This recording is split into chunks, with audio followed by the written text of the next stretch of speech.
Bonjour à tous et à toutes, petite vidéo pour vous montrer comment passer, mettre des docks en mode héroïque. Donc comme vous voyez, je suis sur un deck, jaune, donc de valeur équivalente au mode héroïque.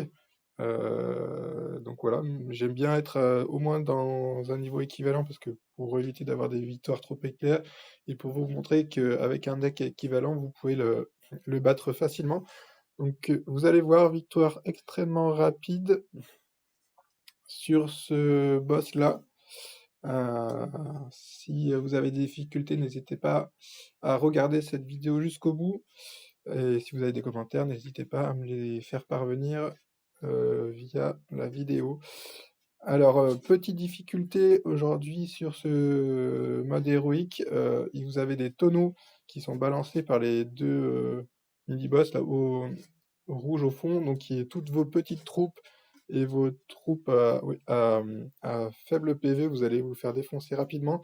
Donc moi je suis parti sur un deck vol et Banshee, la Banshee extrêmement intéressante sur ce boss là, vous allez comprendre pourquoi. Elle va vous permettre d'aller récupérer le gros tank qui va vous arriver sur la tronche et le renvoyer sur le boss et ça c'est extrêmement intéressant sur ce niveau-là. Le Minotaur qui est vraiment extrêmement intéressant également sur cette map-là. Il fait beaucoup de dégâts, donc beaucoup, il va vous shooter là les unités DPS ennemies, donc c'est super intéressant. Vous voyez, boum, en un coup, vous le shootez. Ma Banshee qui va prendre, le golem en face là, ça va me permettre de faire créer un petit bus, contre le boss et le plus intéressant après, c'est de contre-attaquer sur la gauche. Vous allez voir les harpies qui vont faire beaucoup, beaucoup de dégâts une fois que le boss prend en pop, mes unités tank, elles vont faire le café. Vous voyez les dégâts du boss commencent à tomber, tomber, tomber, tomber. J'attendais de pouvoir chip, mais finalement j'ai même pas besoin d'utiliser le sort et là je relance rapidement une attaque à droite, essayer de faire un maximum de dégâts. Regardez-moi ça, ça va tomber, ça tombe, ça tombe. Ma troupe DPS qui a vraiment beaucoup de range et qui gagne vraiment beaucoup en vitesse d'attaque.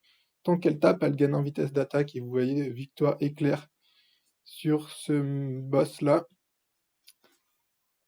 Alors moi, je vous conseille vraiment d'utiliser la Banshee, hein, vous avez vu, elle va vous permettre de contrôler, vraiment le gros monstre de lave et le renvoyer à son expéditeur, donc ça, c'est vraiment important de l'avoir dans votre deck. Je vais vous présenter mon petit deck un peu rapidement, juste après. Donc le Minotaur, vous avez vu, qui va vous permettre d'aller tanker et aller shooter, les DPS ennemis. La pilote, du coup, ben, pour aller chercher les dégâts de zone et bon, je l'ai utilisé essentiellement pour aller, finir le boss. Là, les harpies, vraiment beaucoup, beaucoup de DPS.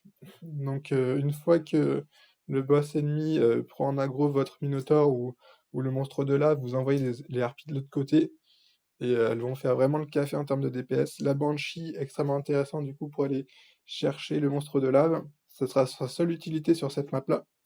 Après mon petit je sais plus le nom là, qui va permettre de taper de loin. La particularité, c'est plus elle tape vite. Donc ça, c'est vraiment intéressant. Vous avez vu pour aller shooter un petit peu le boss derrière, elle va faire vraiment beaucoup de dégâts.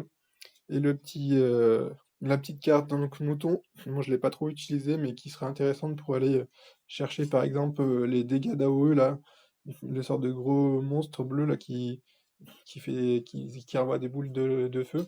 Donc ça, si vous avez du mal à le gérer, utilisez le mouton pour, vous permettre d'avancer sur cette ligne-là. Et ben voilà, merci d'avoir regardé la vidéo. À très bientôt.